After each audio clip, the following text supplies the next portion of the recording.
안녕하십니까. 반갑습니다. 이데일리 맵의 황주명 대표입니다. 여러분들에게 정말 현명한 투자가 될 수 있는 주식 투자 지도를 함께 하도록 하겠습니다. 오늘은 많이 힘드셨죠? 어떻게 보면 개별 종목들이 약세 흐름을 많이 보이는 장인데 너무 걱정하지 마십시오. 아직 끝나지 않았습니다. 지금 대한민국은 유동성 장세입니다. 순환매가 이루어지고 있을 뿐 개별 종목이 소외받더라도 다시 기회가 올 수가 있습니다.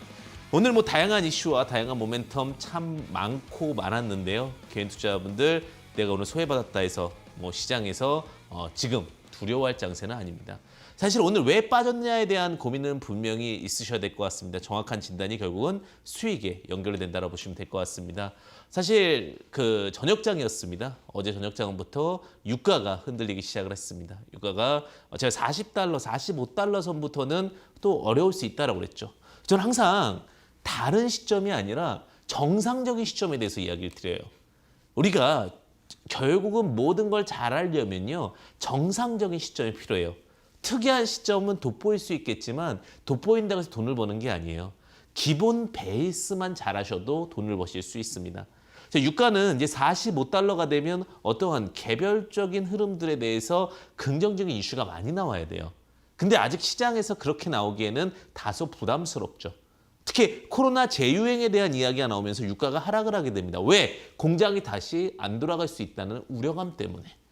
유가는 산업지수 중에서 굉장히 빠르게 선반영되는 흐름입니다. 특히 크게 브렌트유, WTI, 그다음에 관련된 어떠한 유가의 흐름들 자체들이 두바이 유까지 이 세 가지 유들이 결국은 시장에서 굉장히 많이 두각을 받게 되는데 결국은 경기 민감 지표가 뚜렷하지 않으면 정고점이 쉽지 않을 거다. 그런 부분들을 감안했을 때 종목들에 대한 어떤 하락세가 나온 겁니다. 이럴 때에는요. 위기는 기회라고 보시면 될 것 같습니다. 위기는 왜 기회냐? 개인 투자자분들 결국 안 간 종목들이 순환매가 합니다. 오늘 이구산업이 상가 근처까지 갔다 밀려 내려왔죠. 안 갔던 종목들의 순환매 패턴을 잘 활용하셔야 되는데 제가 다시 한번 말씀드리지만 그러면 지금의 기본은 무엇이냐? 캔들입니다. 지금의 기본은 무엇이냐? 시장의 흐름입니다. 결국은 제가 유가가 $45가 되면 빠질 거라고 얘기 드렸었고 그럼 결국 빠지는 종목 중에 또 올라갈 종목도 찾아냈었고 그러면 그 캔들의 기본형 매매법에 대해서 오늘은 학습해 보시도록 하겠는데 사실 캔들 하게 되면은 가장 주식의 기초입니다. 근데 그 주식의 기초도 안 되신 분들이 너무나도 많으세요. 캔들 정의를 내려보는 그 관점 자체가 너무 달라요. 왜냐하면 장대 양봉은 무엇인지 캔들이 무엇인지 이런 것들에 대해서 어설프게 아세요. 결국은 정확한 진단과 정확한 어떤 흐름에 대해서 잘 모르고 있기 때문에 그걸 먼저 정리하시는 흐름이 먼저 필요합니다. 제가 개인 투자자한테 늘 당부드리는 게 그거예요. 기본 베이스를 먼저 가지셔라. 그러면 흔들리지 않으신다. 시장이 아무리 어려워도요. 종목이 갈 종목은 갑니다. 내가 두려운 건 뭐예요? 기준이 없으니까 늘 불안한 거예요. 왜 불안합니까? 갈 종목은 가는데. 그 갈 종목 가는 거에 대한 기준이 뭡니까? 차트와 기본적 분석입니다. 자, 캔들 기본형 매매법에 대해서 보게 되면 캔들, 초입니다. 초를 갖고 얘기를 하는데 일본형을 가장 많이 사용합니다. 미국형이 아니라 일본형입니다. 자, 일정 기간 동안의 시가, 종가, 고가, 최저가를 하나의 봉으로 나타내요. 일정 기간 동안의 상승폭을 혹은 하락폭을 표시하게 됩니다. 자, 캔들은 기간에 따라 분일주월봉을 나타내게 됩니다. 자, 굉장히 간단합니다. 캔들 보시게 되면 고가, 양봉이라는 건 고가, 종가, 시가, 저가로 4대 요소로 표현이 되고요. 음봉이라는 건 고가, 시가, 종가, 저가로 또 4대 요소로 표현이 됩니다. 단순하죠. 로직 참 쉽죠. 근데 자, 고가에 대한 개념, 종가, 시가에 대한 개념, 저가에 대한 개념을 아시라는 게 아니에요. 이걸 갖고 어떻게 캔들을 구분할 거냐입니다. 제가 주식은 약간 수학과도 같아요. 혹은 산수가 아니라 수학 정도, 수리 요 정도 될 것 같은데 공부를 잘 하시는 분들, 수학을 거의 만점 맞으시는 분들은 그 어려운 걸 잘 파는 게 아니에요. 원리를 잘 파는 거예요. 수학에는 4대 요소가 있다. 대수학이 있고 기하학이 있고 도형학 이런 거 다른 거 기하학이 그렇죠. 이런 것들을 다 구분해 가지고 함수 이런 것들 다 구분해 가지고 거기에서 원리 뿌리를 찾는 거죠. 공부 잘하는 분들의 원칙, 그리고 사업에 성공한 원칙은 뭐냐면 기본 베이스부터 시작한다는 겁니다. 주식도 마찬가지예요. 기본 베이스부터 시작하는 거예요. 자, 이렇게 그럼 여기서 제가 질문 하나 드릴게요. 시청자님들에게. 장대양봉의 정의를 말해 주십시오. 어렵죠. 장대양봉, 양봉이 그냥 큰 거. 이래서 안 되는 거예요. 장대음봉은요. 음봉이 그냥 큰 거. 그냥 파란 거 긴 거. 빨간 거 긴 거. 하나하나 정립되고 정확해야 되는 거예요. 주식이라는 것이 흔들리는 건 뭐냐면 정확성이 떨어져서 그러는 거예요. 제가 이 장대양봉에 대한 정의를 딱 내릴 때 이렇게 내리는 거예요. 장대양봉의 정의는 뭐냐?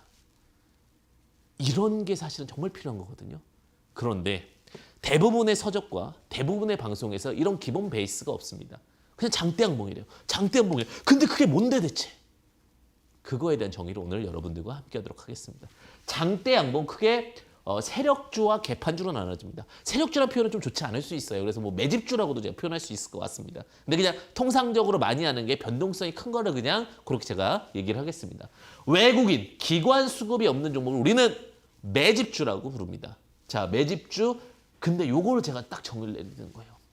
자, 어느 정도를 장대양봉으로 할 거냐. 이게 결국 키포인트거든요. 장대양봉은 종가 마이너스 시가가 7% 이상 되는 것을 우리는 뭐라 부른다? 장대양봉이라 부릅니다. 그러면 개판주는요? 갑자기 개판주는 또 갑자기 왜 나옵니까? 제가 원래 단어를 축약하는 게 좋은 게 아니라 딱딱 떨어지는 걸 굉장히 중요시 여기거든요. 개판주는 이렇게 표현하면 됩니다. 개인이 판 종목을 뭐라고 부른다? 개판주다. 자, 그건 뭐냐? 외국인과 기관 수급이 들어오는 종목을 말해요. 자, 매집주 같은 경우 외국인 기관 수급이 없습니다. 그렇기 때문에 뭐가 있어요? 변동성이 굉장히 강할 수 있어요. 쉽게 얘기하면 우리가 얘기하는 개별주, 그건 좁지 못한 종목들을 표현할 때 7%를 차지하고요. 자, 보겠습니다. 수급 주체는요, 개인, 외국인, 기관으로 나눠지는데 개인을 딱 하고 여집합하면 어떻게 되는 거예요? 기관과 외국인이 사는 매수 종목이죠. 이런 종목들, 삼성전자가 상한가 하기 쉽습니까? 삼성전자 상한가 가는 날은요, 모든 뉴스의 대스특필입니다. 나오기 힘들죠. 왜? 외국인과 기관이 굉장히 많이 관여돼 있고 주체 자체가 워낙 큽니다. 그런 걸 우리는 뭐로 부른다? 개판주라고 부릅니다. 종가 마이너스 시가가 5% 이상 되는 종목을 얘기를 하죠. 자, 이렇게 생각하시면 돼요. 7%면 약 4분의 1 값인데 이 몸통이 7% 이상의 움직임을 양봉으로 만들었다는 거는 뭔가 특별한 이유가 있다는 거다. 음봉으로 만들었다고 또 뭔가 특별한 이유가 있다. 근데 그 특별한 이유의 폭을 어떻게 정할 것이냐에 대해서 저는 이렇게 정해드리겠습니다. 이런 게 하나하나 정립이 되고 하나하나 체크가 될 때 여러분들에게는 큰 힘이 됩니다. 큰 에너지가 되고요. 자, 보겠습니다. 장대양봉. 그러면 이걸 조금 더 깊이 있게 할게요. 근데 장대양봉에 대해서 우리가 또 이제 이런 생각이 들어요. 모든 장대양봉을 또 장대양봉을 볼 것이냐. 그건 아니죠. 그죠? 그것은 아니죠. 그럼 뭡니까? 자, 장대양봉이라는 거는 당일 거래대금이 100억 이상 발생한 종목이 좋다. 그런데 조금만 더 양보하겠습니다. 100억이 아니라 70억 이상 발생한 종목이 좋습니다. 70억 이상. 그래서 바닥에서 장대양봉이 2개 발생 시 신뢰도가 높다는 겁니다. 자, 근데 왜 거래대금을 하냐? 우리가 이렇게 보시면 돼요. 거래량 없이도 7% 갈 수 있어요. 소외 종목입니다. 사람들이 거들떠보지도 않아요. 근데 갑자기 몇몇 주식의 매수가 나오면서 착 올라가요. 7% 났습니다. 장대양봉 신뢰할 수 있겠습니까? 우리가 대통령을 뽑아요. 신뢰도가 없습니다. 지지율이 10%밖에 안 돼요. 대통령으로서 인정할 수 있겠습니까? 아니라는 거죠. 충분한 어떤 인정에 대한 부분인데 제가 100억이라 적어놨지만 조금 더 양보하겠습니다. 어떻게? 양보하면 70억 정도까지는 양보가 된다는 겁니다. 그래서 바닥에서 장대양봉 2개 발생 신뢰도가 높습니다. 근데 2개 거래대금은 합은 200억일수록 좋다. 이 정도까지 베이스를 깔고요. 자, 박스권 돌파 장대양봉이 강한 흐름을 보인다. 당연한 얘기죠. 에너지가 몰다가 탁 뚫고 나니까. 혹은 120일, 그중에서도 120의 신고 거래량이 좋다. 이거 케이스 바이 케이스로 제가 말씀드릴 겁니다. 이런 것들도 좀 아시면 되고. 장대양봉이 발생하면 일반적으로 추가 매수보다는 눌림 매수를 한다. 장대양봉 힘을 한번 쏘이면 어떤 마음이 드냐면 많이 샀네 하면서 어떻게 돼요? 투심이 몰립니다. 그 투심이 몰릴 때 툭툭툭툭 떨어져요. 이거 뭐예요? 기회죠. 자, 엘리엇 오파동에서는 장대양봉 발생 시 정말 강력한 힘을 보유하고 있으면 추격 매수하는데 엘리엇 오파동이 또 갑자기 또 난제죠. 그래서 우리가 엘리어트 파동부터 시작해서 가장 기본적으로 몇 개는 알고 계셔야 돼요. 주식하시면서 엘리어트 파동과 피보나치 모르시면은 사실 추세를 못 잡습니다. 엘리엇 노파동이라는 건 1파, 2파, 3파, 4파, 5파 이렇게 되면 최고 높은 자리 파동에서 추격 매수할 때 하는 건데 조심스럽게, 아주 조심스럽게 하셔야 됩니다. 이런 것까지 하시면 굉장히 베스트입니다. 이런 것들을 잘 하시는 분 결국은 성공 투자하시는 거예요. 결국은 복잡한 거 잘하는 게 아니라 개별적으로 하나 단계별로 밟아갈 때 결국 주식을 잘하는 거예요. 이런 종목들이 밀려도 갑니다. 이런 느낌이 있을 수 있어야 되는 거예요. 그건 뭐예요? 로직이라는 거예요. 그런데 그게 어려운 로직이다? 아닙니다. 잘 보시면요. 우리가 성공에 대한 그 룰을 보시면 일상생활과 주식과 똑같아요. 어떻게 보면 안달한다 해서 절대 성공하지 못해요. 제가 봤을 때는. 주식도 마찬가지. 그런데 일상생활도 마찬가지인 거예요. 자, 예를 들면 어떤 배달에 관련해 가지고 앱이 하나 있습니다. 그 배달 앱이 어떻게 시작됐냐면 지금은 뭐 대박이라서 조단위가 됐죠. 그냥 전단지를 모은 거예요. 전단지를 모아서 그 전단지에 있는 전화번호 그냥 적은 거예요. 그리고 식당에 관련된 그런 것들을 그냥 무료로 오픈해서 해준 거예요. 가장 베이스는 뭐예요? 그냥 고객들이 소통할 수 있는 것을 간단한 지금 오프라인에 있는 것을 온라인으로 옮겼다라는 거예요. 왜? 이게 이제 근데 잘 맞게 떨어진 게 뭐예요? 언택트 시대에 잘 맞게 되는 거죠. 근데 그 변화가 뭐 특별한 게 아니에요. 우리가 예를 들면은 호텔이나 지금 뭐 모텔 이런 것들도요. 그냥 그것을 잘 있는 것을 어떻게 보면 통합시켜 준 것밖에 없거든요. 근데 그 통합을 어떻게 보면 분류를 잘한 거예요. 지역으로 분류를 하든지 혹은 그것을 보기 쉽게 분류하든지. 그러면 그게 이제 그 가시화가 되는 거죠. 어떤 건 또 이런 사업도 있었어요. 다른 사람들이 본성이죠. 아침에 빨리 받고 싶어하는 마음을 이용해서 새벽 배송을 하는 거예요. 싱싱한 거로 직접적으로 받고 싶다는 거에서.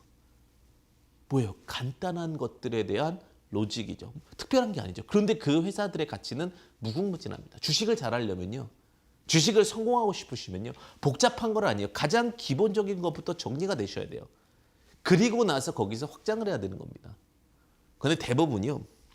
이게 남의 떡이 커 보인다고 이상한 것들에 대한 현란한 것들에 대한 플레이들에 너무 중시여겨요. 근데 차곡차곡 쌓고 한 방에 크게 수익 나시는 분들을 절대 못 이겨요. 제가 이런 얘기들을 항상 이야기 드리는 것은 원칙에 대한 룰에 대해서 계속해서 이야기 드립니다. 저는 항상 그래요. 원칙을 지키자.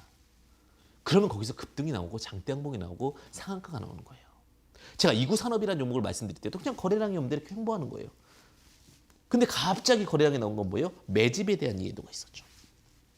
제가 지금 대가에서 매주 목요일 날 뵙고 있는데 목요일에 많은 내용들을 오픈하고 있으니까 또 그거 참고해 보시면 좋으실 것 같고 또 만약에 좀 정보적으로 더 뭐 궁금하신 사항들이 있다. 그리고 기본 베이스 때 잘 모르시겠다. 이런 분들은 제가 또 자료를 또 오픈하니까요.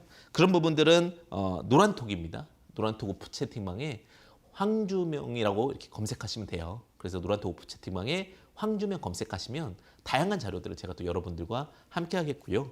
그리고 이제 오프라인에서 이렇게 많이 뵙고 싶어하는 분들이 많은 것 같아요. 그래가지고 제가 근데 이제 다 받을 수는 없어요. 항상 요즘에는 거리두기가 좀 있기 때문에 그래서 수원역에서 제가 이제 수원역 한 5분 거리 정도 돼요. 거기서 강연회를 이번 주 토요일 날 오후 2시부터 4시까지 합니다. 오후 2시부터 4시까지 하는데 지금 그 황주명의 어떠한 그 황금 주식의 명쾌한 타이밍이라고 하니까 근데 다 받을 수는 없어요. 그래서 샵 3772로 문자 보내주시면 제가 또 특별 인원에 한해서 제가 또 받아서 또 특별 강의 또 같이 함께 무료로 하는 시간 갖도록 하겠습니다. 자, 진행하겠습니다. 자, 보시게 되면은 장대양봉은 왜 100억인가라는 내용으로 일단은 볼게요. 당일 투자금의 100분의 1 법칙이다라는 걸 생각해 봅시다. 당일 거래 대금이 100억 이상 발생한 종목이 좋다라는 거는 급락 시 거래 대금을 포함한 장대양봉은 강력한 상승 변곡을 의미한다. 급락하다 갑자기 턱 자금이 들어오면 당연히 상승 변곡이 되겠죠. 두 번째는요. 정배열에서 장대양봉은 강력한 시세 분출을 의미하고요. 역배열에서 장대양봉은 물량 소화로 약세를 의미합니다. 자, 무슨 말이냐? 정배열에서 장대양봉은 강력한 시세 분출을 의미하고 역대열에서 장대양봉은 물량 소화로 약세 흐름을 얘기하는데 정배열 쪽에서 장대양봉이 더 좋다는 얘기예요. 근데 제가 여기서 황주 명배열을 만들었습니다. 명배열. 예, 명배열이라는 단어는 명쾌한 배열이라는 뜻이에요. 그죠? 예, 해와 달이 있을 만큼 얼마나 밝겠습니까? 그죠? 자, 20일과 60일의 정배열에서 이전 5일 동안 21선 저가도 이탈하지 않은 것을 명배열이란다. 그러니까 20일과 60일이 있는데 이렇게 찔끔찔끔 가다가 갑자기 장대 양봉이 나오면 이건 더욱더 유의미한 시세타라고 본다. 이런 뜻의 명배열입니다. 가장 강력한 장대 양봉은 61선 돌파 양봉이 가장 정확하더라. 이런 식으로 분류를 하는 거예요. 내가 장대 양봉을 정의할 때 단순히 하나하나 정의하는 게 아니라 개별에서 장대 양봉에 정의합니다. 그 장대 양봉의 정의만 잘 돼도 주식은요 장대 양봉에서 시작합니다. 제가 봤을 때는. 그래서 그 가장 기본 베이스만 잘 돼도 나중에 큰 흐름과 큰 맥락을 함께 하실 수 있습니다. 자, 주봉상 시총거래 대금만큼 발생한 장대 양봉은 장대 양봉 두 개는 또 대시세를 의미한다. 주봉에서 보니까 주봉이라는 거는 월화수목금이죠. 주봉에서 5개의 장대 양봉이, 그러니까 2개가 이렇게 또 나오게 되면 시총만큼 나오게 되면 바닥에서 발생하면 뭔가 회전이 된 거예요. 그래서 이런 부분도 좀 시세에 대한 대시세를 의미한다라는 부분까지도 체크해 보시면 좋으실 것 같아요. 이런 것도 재밌으시죠? 내가 장대 양봉 하나를 되게 쉽게 봤는데 보니까 굉장히 심오할 수 있구나라는 거죠. 그런 것들이 결국은 굉장히 중요한 거죠. 어떤 사람이 그런 얘기를 했대요. 질문을 해도 되냐 그랬더니 그런 얘기를 하더라고요. 내가 왜 질문을 하겠을까? 이게 며칠 동안 대화하는 거래. 왜 사람은 질문을 던지는가? 그러니까 이런 거죠. 근데 그거에 대해서 또 되게 심오하게 풀 수가 있어요. 따지고 보면. 근데 똑같은 거예요. 장대 양봉 하나만 갖고도 정말 많은 스토리들을 만들 수가 있어요. 근데 우린 뭐냐면 이런 기준이 하나하나 쌓이다 보면 저는 3가지만 정확히 알아도 된다고 봐요. 장대 양봉의 개념과 도지의 개념과 만약 캔들을 본다라고 했을 경우에는 그 다음에 어떤 그 캔들 합성에 대한 개념과 이 3가지 말면 캔들은 다요. 뭐 캔들도 되게 이야기들이 많아요. 뭐 장대 양봉, 뭐 도지, 뭐 기타 등등 뭐 많은데 그런 것들을 단순화하고 체득화해서 굉장히 간단하게 만드는 것이 굉장히 중요할 수 있다는 겁니다. 자, 다음 한번 보겠습니다. 자, 캔들 기본형 매매법은 상한가 장대 양봉이 있는데 상한가 장대 양봉부터 또 볼게요. 이건 이제 상한가가 딱 발생을 하면서 장대 양봉을 발생해 순서대로 만족해야 되는데 상한가가 장대 양봉이 발생합니다. 단 거래대금은 200억 이상이 발생해야 돼요. 거래대금은 얼마요?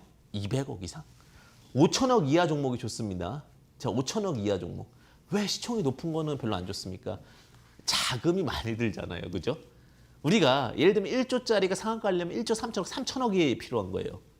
근데 뭐 3천억짜리가 상한가 하려면 900억이 필요하죠. 예를 들면. 그런 관점에서 너무 거래대금이 높으면 상한가를 유지하기 어렵죠. 여기서 이제 우리는 착안할 수 있죠. 삼성전자 상한가 가기 어려운 건 시총이 너무 커서 그만큼의 수급이 붙어야 된다. 정말로 강력한 이유와 모멘텀과 패턴이 있어야 된다. 요게 중요한 거죠. 그죠? 자, 보시게 되면은 3번 상한가 장대 양봉의 고점을 저가가 3거래 이상, 저가 3거래 이상 가격 초과하는 종목이 좋습니다. 상한가 고점 대비 이탈 없이 15% 이상 상승하는 종목이 좋고요. 상한가 장대 양봉보다 다른 캔들보다는 거래량이 작아야 한다. 자, 5에서 7% 이상의 수익을 목표하는데 무슨 말이냐면 상한가를 치고 올라갔다가 상한가 내려오는데 양봉으로 멈추게 되면 여기서 한 15% 정도 파동이 나온다는 거죠. 단순히 상한가 장대 양봉에 대한 이해만 갖고도 우리는 매매가 할 수가 있었고 손절 라인은 뭐 저가 라인 잡고서 이렇게 채하고 15% 정도 수익 내면서 빠르게 또 수익을 낼 수 있는 로직에 대한 이해까지도 함께 할 수 있었던 거죠. 매매는요 단순해야 되고요. 매매는요 원칙적이어야 돼요. 그것만 잘 지킨다면 꾸준하게 우리는 돈을 벌 수가 있습니다. 제일 중요한 건 뭐예요? 꾸준하게 라는 단어가 굉장히 중요하겠죠. 자, 보겠습니다. 상한가 재파동매매법이 또 이렇게도 볼 수 있어요. 그러니까 지금 장대 양봉에서 굉장히 많이 재밌죠? 다양한 요리를 하는 거예요. 장대 양봉이라는 이거 좀 장대 양봉 같이 생겼네요. 그렇죠? 장대 양봉이나 싱싱한 생선을 갖고 왔는데 이걸 다양하게 요리할 수 있다는 거예요. 어떤 분들은 이 싱싱한 생선을 갖고 정말 맛있게 조리할 수도 있고요. 혹은 정말 비싼 생선은 뭐죠? 정말 비싼 생선 회는 약간 이렇게 숙성시켜 놓는 거예요. 뭐 이렇게 가끔 그러더라고요. 이렇게 침을 이렇게 딱 나가지고 생선을 기절해가지고 냉장고에 넣어놓는 거예요.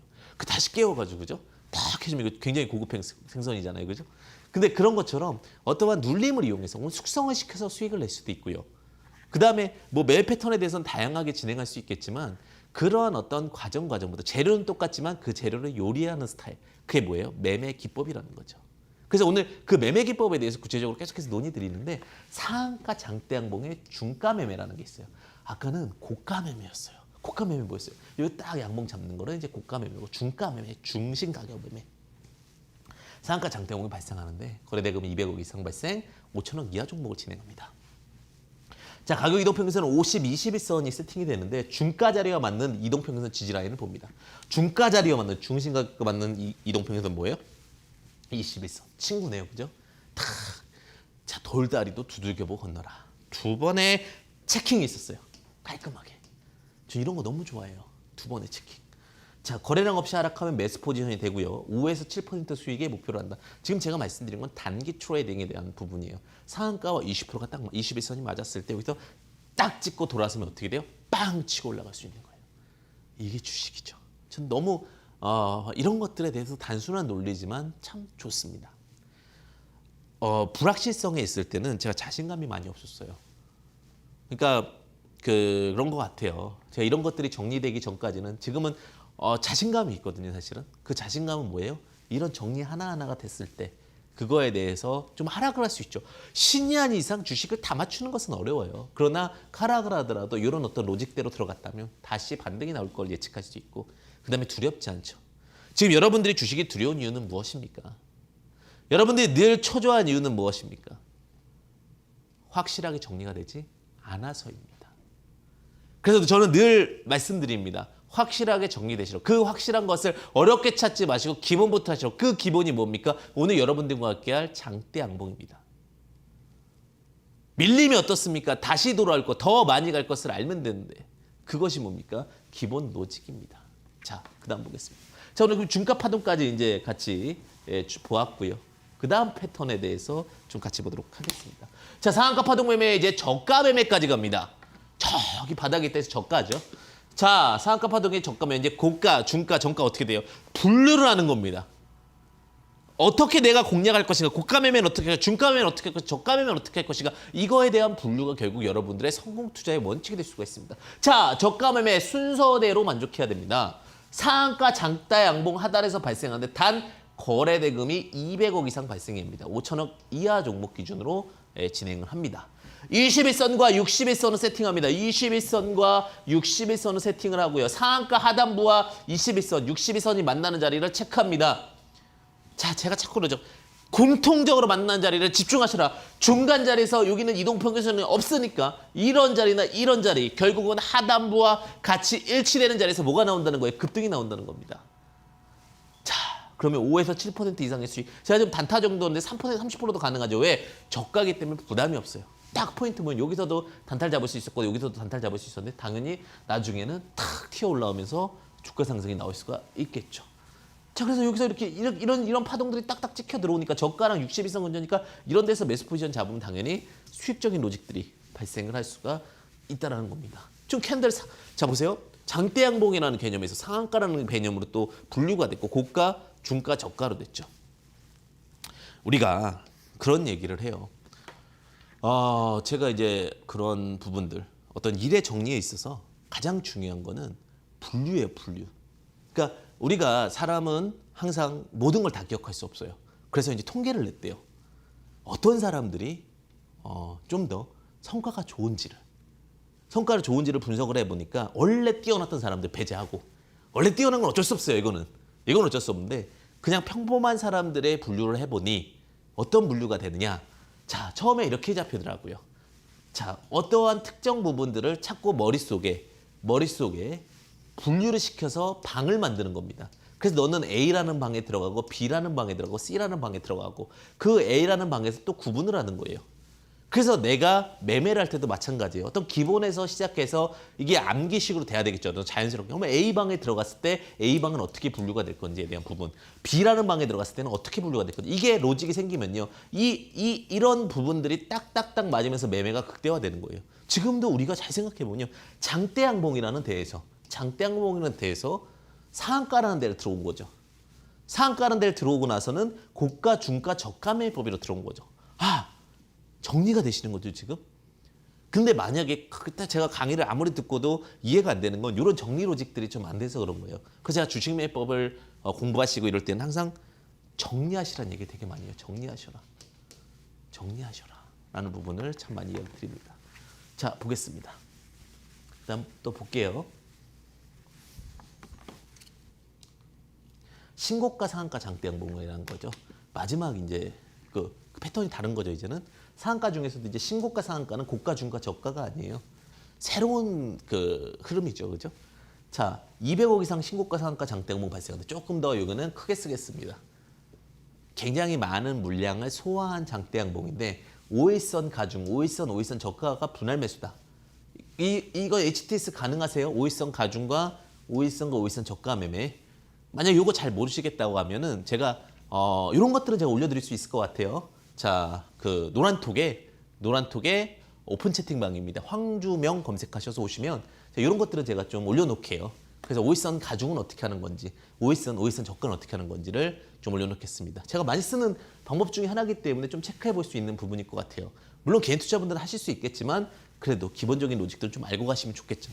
제가 예전에 가중에 대해서 굉장히 많이 썼는데 가중이라는 것은 조금 더 속력이 있다라는 겁니다. 그래서 그런 부분도 좀 참고하셔서 제가 그런 부분들은 오픈 채팅방 황주명을 통해서 말씀을 드릴 수 있도록 하겠습니다. 자, 단 13일선 저가 이탈 시는 뭐합니까? 손절합니다. 13일선 저가 이탈 시는 손절하고요.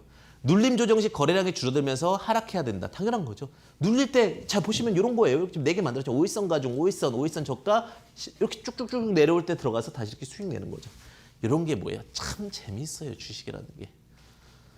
저는 지금은 굉장히 뭐 항상 개인 투자분들이 불안하시잖아요. 전 제가 종목을 체크하고 나면 물론 상승도 할 수 있고 하락도 할 수 있어요. 제가 보면서 어떤 강의를 들어보면은 제가 멍해요. 다 수익 난대. 이게 가능할까요?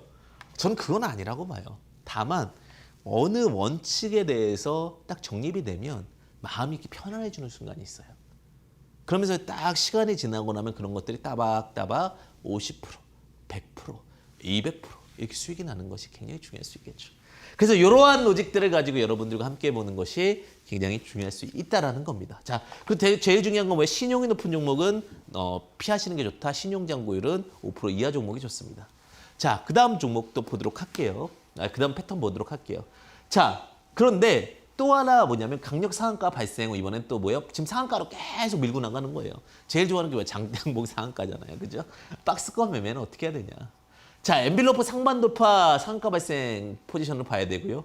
자, 상한가 캔들 발생 후 3거래 이상 상승력이 있어야 되고, 자, 고가 정가 0.25, 추가 하락 저가 플러스 고가 마이너스 정가 0.125, 시종 잔고율은 5% 이하 종목이다. 이렇게 적혀 있어요.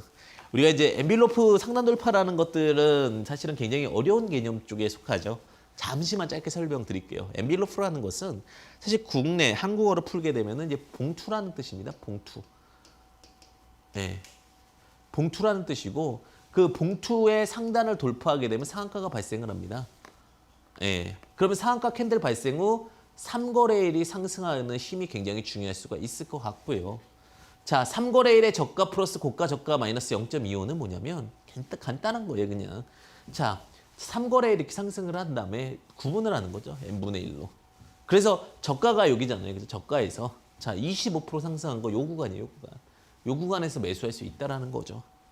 뭐 이런 것들 0.12하면 여기 쪼개가지고 또 여기서 분할 매수할 수 있고 저가 이탈하면 손절한다는 얘기인데 이런 것들을 제가 이걸 다 이해하시라는 게 아니라 이런 것들을 계속해서 분류해서 체크하고 진행하는 것이 굉장히 중요할 수 있다는 겁니다. 그래서 이런 포인트들 놓치지 않고 진행하셨으면 좋겠습니다. 자, 엔빌로프에 대한 개념도 마찬가지예요. 뭐 매매하시면서 굉장히 보조지표에 대한 이야기들 많이 드릴 텐데 이런 것들은 제가 좀 이따 또 추후에 이야기 될 수 있는 시간 갖겠습니다.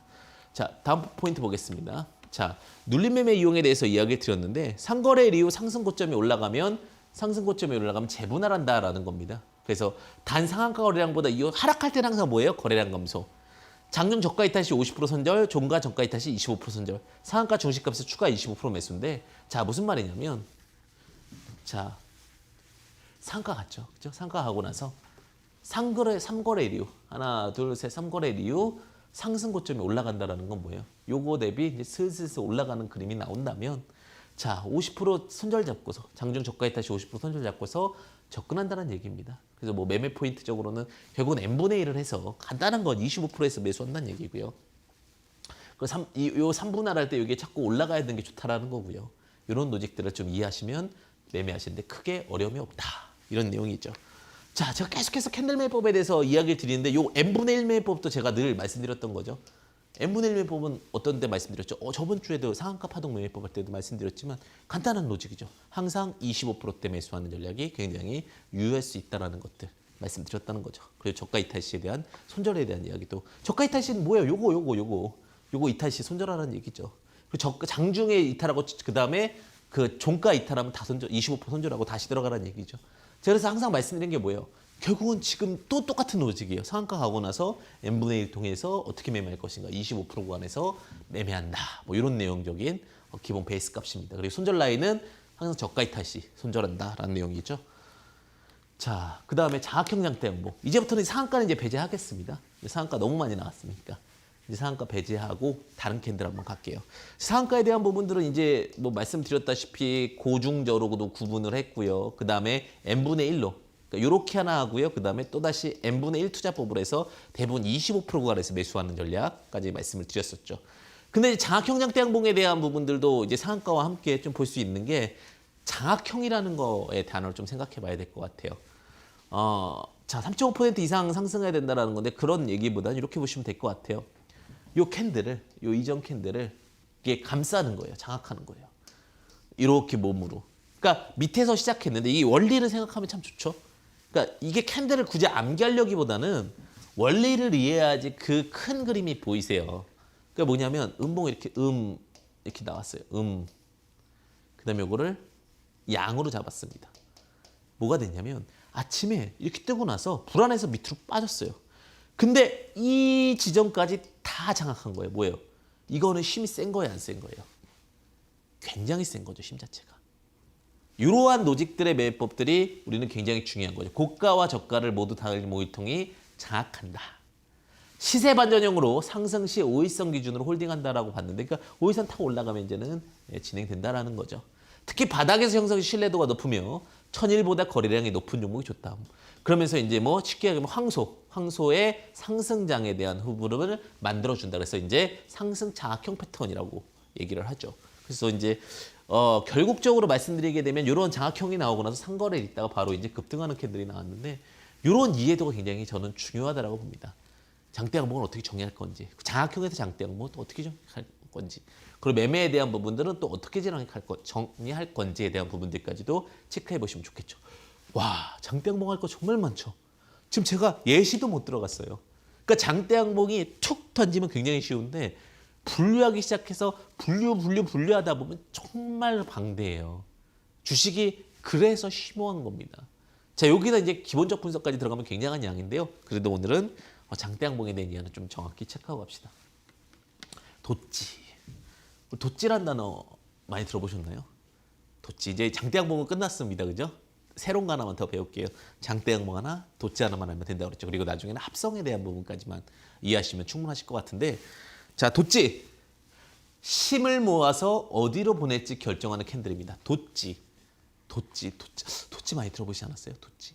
아, 그렇죠. 일본어죠. 그죠? 느낌 자체가 도찌 뭐 이런 느낌 나잖아요. 그렇죠? 어디로 보낼까요? 라는 뜻이에요. 그러니까 도찌가 나오고 나서는 방향성에 대한 결정이 나게 됩니다. 그러면 도찌는 또 어떻게 정리할 건가? 아, 또 뭐 머리 아프시죠. 그죠? 네, 도찌는 그래서 이렇게 정리를 할게요. 시가 마이너스 종가가 0에서 0.05% 정도고, 자, 아랫꼬리보다는 윗꼬리가 좋다. 아니, 아랫꼬리가 윗꼬리보다 좋다. 무슨 말이냐면, 자, 몸통 캔들이 양봉으로 끝나면서, 혹은 음봉으로 끝날 수도 있겠지만 이런 식으로 아랫꼬리 있는 것들을 도찌인데 0에서 0.5% 정도인 것이 좋다라고 보면 될 것 같습니다.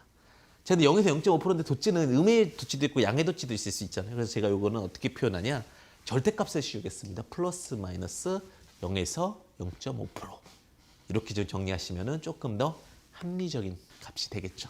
자, 5거래일 중에 3거래일이 십자 캔들 발생 시 강한 신분출이 발생 가능합니다. 5거래일 중 3거래일이 십자 캔들 도찌가 나오면 도찌는 어떤 모양이 또 이런 십자 모양일 수도 있잖아요. 그렇죠? 십자 캔들 발생 시 더 합리적인 시세가 발생할 수 있다. 아랫꼬리 기준으로 종가가 마이너스 1% 이상 하락 시는 매도 시그널이다. 도찌가 나왔는데 이렇게 해서 아랫꼬리 기준으로 딱 나오면 이거 뭐예요? 손절. 도찌만 알면 되는구나. 이런 분도 계세요. 그죠? 자, 도찌만 알면 매매가 굉장히 편하죠. 그래서 예전에 제가 정말 열심히 매매할 때가 있었어요. 그러니까 항상 정말 열심히 매매할 때는 제가 얘기를 하면 울컥울컥해요. 너무 그때는 치열했던 것 같아요. 어느 과정까지 올라올 때까지 얼마나 치열했겠습니까? 그래서 그 과정이 시간이 지나고 나서 우리는 매매에 대한 부분들에 대한 고민이 참 많았었고 그 매매에 대한 부분이 참 중요했습니다. 그래서 제가 항상 늘 말씀드리지만 그 매매 포인트에 대한 부분들을 좀 체크하시고 근데 그 도치 매매만을 갖고 했던 게 뭐냐면 이 도치 종목 중에 검색식도 쉽거든요. 그래서 도치 매매 중에 도치 종목 중에 어떤 게 갈 것인가를 늘 고민했던 것 같아요. 장점이 뭐예요? 손절이 짧다는 거예요. 저는 그 손절을 안 할 종목을 위주로 많이 진행을 하려고 하지만 손절이 있는 종목도 볼 수 있는데 그때는 도치 캔들이 제일 합리적일 수 있습니다. 도치를 이탈하지 않는 종목은 결국 잘 갈 수 있다. 도치에 대한 부분들도 정말 이것도 시리즈별로 가면 너무 길어요. 이것도 말하다 보면은 하루가 다 가요. 그쵸? 아까 장대 양봉하는데 2만 원 시간을 썼잖아요. 이제 도치만 갖고. 근데 이거 쉽게 얘기한다? 그죠? 그건 심도 있는 생각을 안 해봤다는 거죠. 심도 있는 생각을 안 했기 때문에 어려운 거고. 도치용, 드래곤 플라이, 강력 매수 자리인데 드래곤, 용이고 플라이, 행운이죠. 그래서 드래곤 플라이는 용이죠. 근데 용은 어떤 의미를 가져요? 행운을 의미하죠. 그래서 이 어떤 개념이냐면 그 드래곤 플라이 하게 되면 어떤 개념이에요? 이런 거죠. 이런 거 이렇게. 이런 거. 잠자리죠. 잠자리 쉽게 얘기하면. 저가에서 발생하고 아래 꼬리가 크게 발생했을 때 이런 거죠. 드래곤 플라이. 뭐냐면 이런 거. 약간 잠자리 모델형이라고 보시면 될 것 같고요. 자, 고가는 종가, 시가가 비슷하게 일치하는 게 좋다. 그러니까 이런 것들이 딱 달라붙어 있고 저가만 이렇게 밑에 있는 것들. 이런 것들은 특히 바닥에 시세를 잡아주는 거다라고 보시면 될 것 같아요. 강력 매수 자리, 장대 양봉 자리보다 강력하고요. 하락 추세에서 상승 추세로 전환을 의미한다라고 보시면 될 것 같은데 특히 바닥에서 이렇게 드래곤 플라이가 나오면은 집중한다.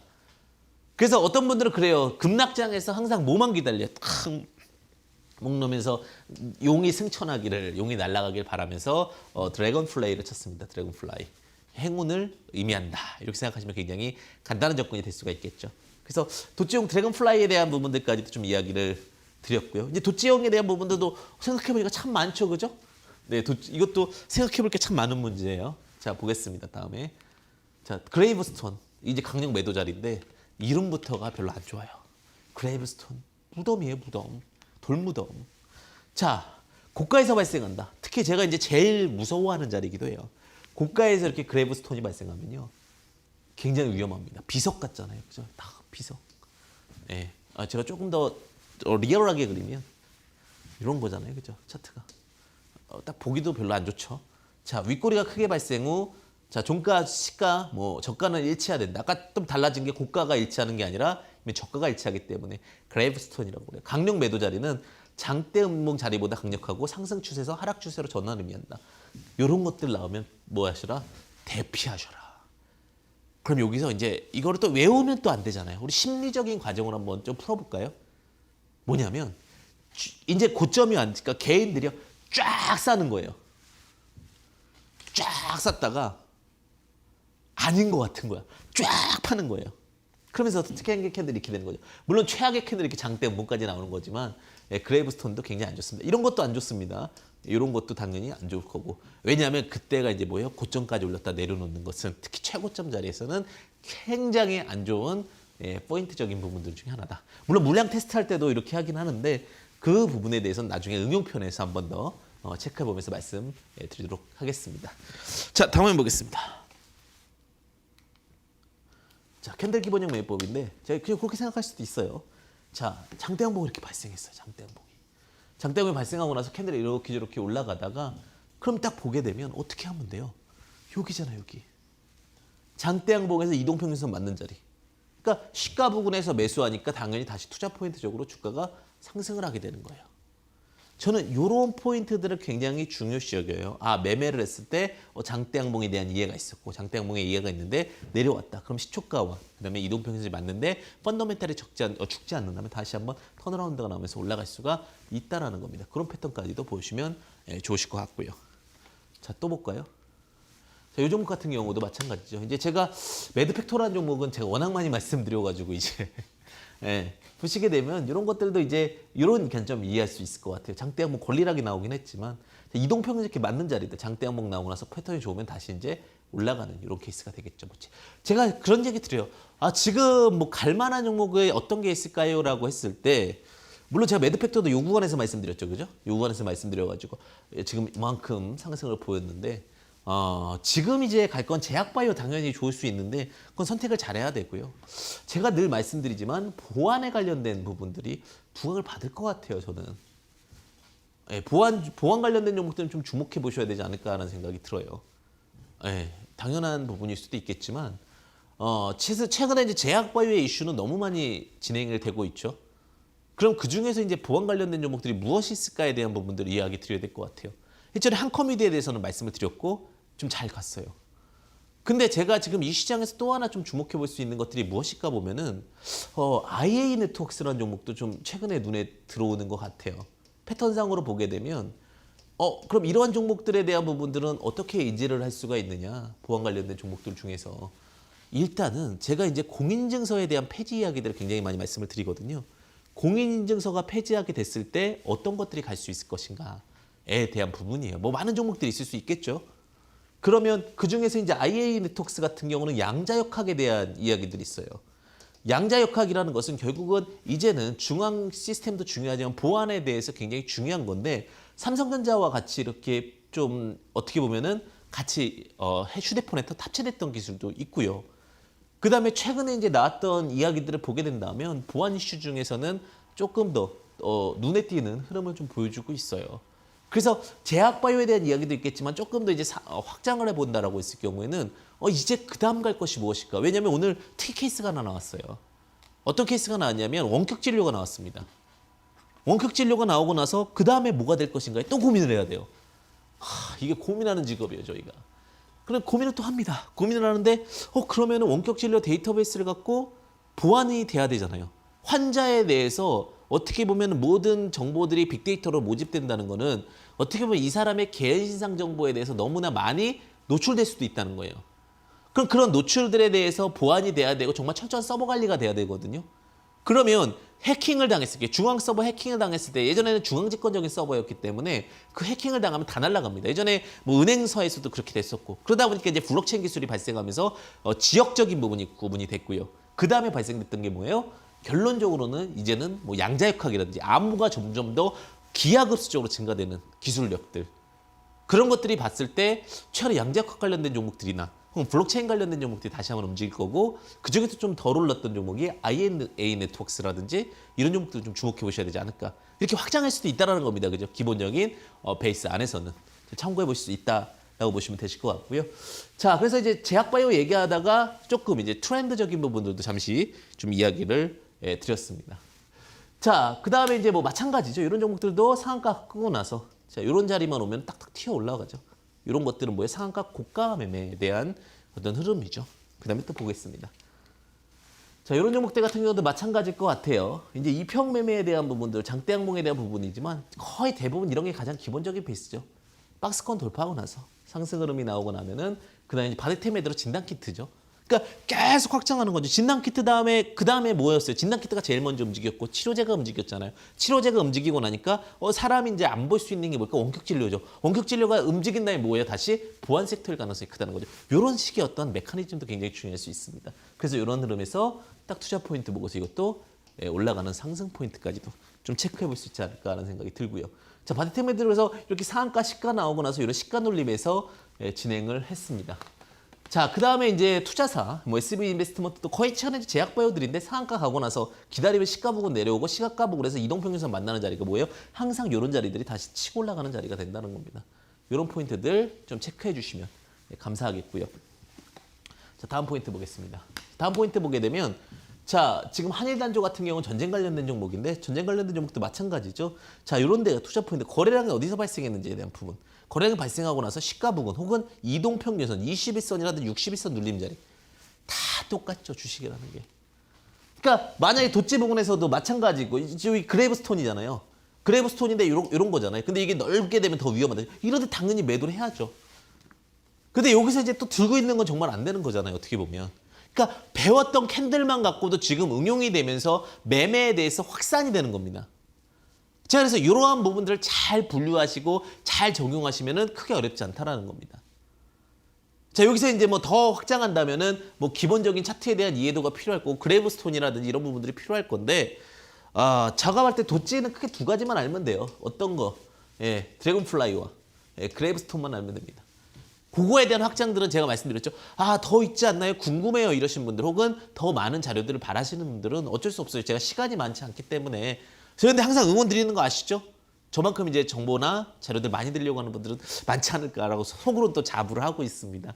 자, 그런 분들은 제가 노란톡에 들어오시면 황주명이라고 있습니다. 황주명 오프 채팅방이니까 오프 채팅방 황주명으로 들어오셔서 관련된 자료들 또 받아보시면 좋으실 수 있으십니다. 자, 이렇게까지 이제 좀 체크를 해드리고 있는데 결국은 캔들에 대한 부분들까지도 좀 이해를 드렸고요. 그 다음 또 화면 보도록 하겠습니다. 자, 이제 지수에 대한 부분이죠. 지수. 제가 사실은 어제죠. 어제 유가가 좀 빠질 것 같습니다라고 얘기를 드렸어요. 근데 기가 막히게 빠지더라고요. 왜? 전체적인 흐름은 전체 흐름은 거의 흡사해요. 지금은요. 동학농민운동만 있는 게 아니라 전 세계 다양한 운동들이 개인들 투자분들이 부동산 즉 텍트가 되는 것들보다는 언텍트가 되는 거에 집중하다 보니까 뭐에 몰리는 거예요? 주식에 몰리는 거죠. 스탁에. 그래서 뭐예요? 이런 고점 부분들이 결국은 어떤 이슈가 발생할 수가 있었고 그렇기 때문에 아마 발생을 했습니다. 그래서 지금 고민하셔야 되냐? 고민을 하셔야 됩니다. 어떤 고민을? 이제는 내 종목에 대한 고민을. 근데 걱정하지 마십시오. 근데 이때 이제 조심하셔야 될 게 남이 떡이 커 보인다라는 그 고사상을 생각하셔야 돼요. 어설픈 종목, 지금 막 가가지고 더 크게 간 종목들은 피하십시오. 피하세요. 집니다. 큰일 납니다. 제가 늘 당부드리지만 이 지수에 대한 포인트들 이해하시고 피하실 건 피하시면서 수익 내시기를 진심으로 바라겠습니다. 코스피에 대한 흐름이었고요, 이게. 그러니까 제가 그랬죠. 2600포인트까지는 어떻게 된다? 7년 동안 안 간다. 최소. 5에서 7년간 안 간다. 그러니까 이런 구간이 올라왔을 때는 오히려 풋에 대한 상품에 대한 이해와 그다음에 오히려 덜 간 종목. 아직 유동성이 풍부하니까 그렇다고 급락이 발생하는 것보다는 그런데 제가 이렇게 얘기를 드렸어요. 제가 주식은요, 현실주의자여야 돼요. 네. 꿈을 먹고 사는 게 아닙니다. 물론 주가의 종목은 꿈을 먹고 살지만 제가 1500포인트 밑에서 사세요 라고 생각할 정도로 높았다라고 그 포인트라고 말씀드렸죠. 그래서 저는 솔직히 1500포인트 바닥이다라고 대가 보시면은 나옵니다. 저만큼 많이 얘기한 사람 없을 거예요. 그래서 지금부터는 제가 어떤 얘기를 드려요? 고점 종목 조심하시라는 얘기 많이 드리죠. 그 또 하나 뭐예요? 정고점 돌파하기가 쉽지 않을 거다. 종가 기준으로. 이런 얘기 좀 드립니다. 지수에 대한 포인트. 지금 마찬가지로 코스닥도 그러한 순간이다 보니까 선택과 집중의 흐름들이 굉장히 많이 발생을 하고 있고 투자 포인트적으로도 그런 어떤 전체적인 매기스에 대한 흐름들도 발생을 했다. 이렇게 보시면 되실 것 같아요. 제가 이제 오늘 뭐 장대양봉과 돛지방 갖고도 정말 많은 시간들을 여러분들과 함께 한 것 같습니다. 사실 개인 투자분들 많이 힘드시죠. 근데 많이 힘드시더라도 너무 걱정하지 마십시오. 지금은 위기가 아니라 아직도 유동성 장세의 기회 장세입니다. 그런데 제발 제가 이제 고사성 하나 속담을 하나 말씀드렸죠. 정정하겠습니다. 속담 하나. 남의 떡이 커 보인다. 절대 큰 떡을 보지 마십시오. 그게 바람떡일 가능성이 큽니다. 항상 원칙대로 차분하게 가는 사람은 결국은 성공합니다. 제가 그거는 제 경력 다 걸고 자신할 수 있습니다. 그 차분함을 갖기 위해서 여러분들 정말 많이 노력하셨으면 좋겠고요. 제가 여러분들이 그렇게 되실 수 있도록 제가 최선을 다하도록 하겠습니다. 오늘 크게 두 가지를 배웠습니다. 장대항목이라는 개념과 돛지라는 개념을 배웠고요. 굉장히 단순하죠. 장대항목 중에서도 크게 또 상한가 모델형과 그 다음에 이제 그 장악형에 대한 모델을 배웠고 장대항목의 개념을 어떤 그 매집주 기준으로 봤을 때는 7% 이상의 어떤 몸통의 크기를 얘기했고요. 그 다음에 3.5%의 크기를 말했던 것은 어떠한 그 장대항목 중에서도 개판주 기관과 외국인 순매수라는 부분을 말씀을 드렸습니다. 오늘 못하였던 종목들에 대한 이야기들은 또 제가 매주 일요일입니다. 매주 일요일 날 저녁 8시부터 9시까지 이데일리 맵입니다. 보따리 검색하셔서 들어오시면 있으니까요. 또 무료 방송하니까 오셔가지고 참여하시면 좋으실 것 같고요. 제가 항상 이야기 드리는 겁니다. 목깨지덕의 마음을 가지셔라. 그것이 가장 중요할 수 있을 것 같은데 흔들리지 않는 마음, 목깨지덕. 그것은 필요할 겁니다. 여러분들 언제나 성공 투자 되시길 바라겠고요. 제가 언제나 응원 드리도록 하겠습니다. 황금 주식의 명쾌한 타이밍 황준빈이었습니다. 여러분들 꼭 성공 투자 되십시오. 감사합니다.